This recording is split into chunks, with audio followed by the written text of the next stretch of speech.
Komið í sæl, Jórunn Frímannsdóttir heiti ég og er borgarfulltrúi. Mér langar að segja ykkur aðeins frá því sem er að gerast hérna hjá okkur í borginni og sérstaklega sem lítur að því sem ég er að gera. Og nú í morgun vorum við með að funda varðandi börnin í borginni, erum að undirbúa fund í næstu viku þar sem að við erum að vinna með svona tölulegar upplýsingar frá skólum og leikskólum og öðru slíku. En við höfum auðvitað verið að bregðast við ástandinu eins og það er og nú síðast að þá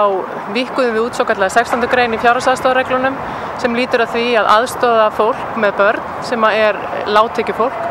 og það getur þá leitað á þjónustumiðstöðvar eftir stuðningi, sérstökum fjárhagsstuðningi við börnin sín. Það sem við gerðum líka í stjórn Strætó BS núna nýverið var að ákveða að bjóða upp á svokallað grunnskólakort fyrir skóla á höfuðborgarsvæðinu. Þetta eru kort sem að skólarnir geta nýtt sér til þess að ferðast með hópa innan höfuðborgarsvæðisins, fara á listasöfn, fara í sund eða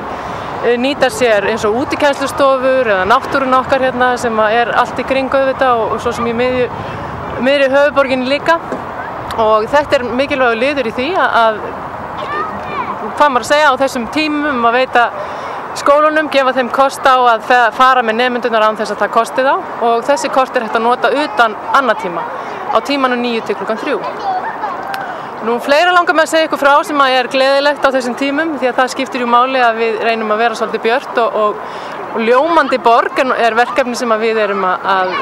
vinna að hér í borginni og er á fullu. Við erum að lýsa upp staði borgarinnar þar sem að borgarbúa geta nýtt sér þjónustun okkar, sundstaði, bókasöfn, listasöfn og aðra slíka staði, lýsa upp borgina á þessum tímum og á aðvendunni ætlum við að opna hljómskálan og við verðum með skautasvell í hljómskálagarðinum og fleira skemmtilegt munu borgarbúa sjá að við erum að gera og vinna að hér í borginni.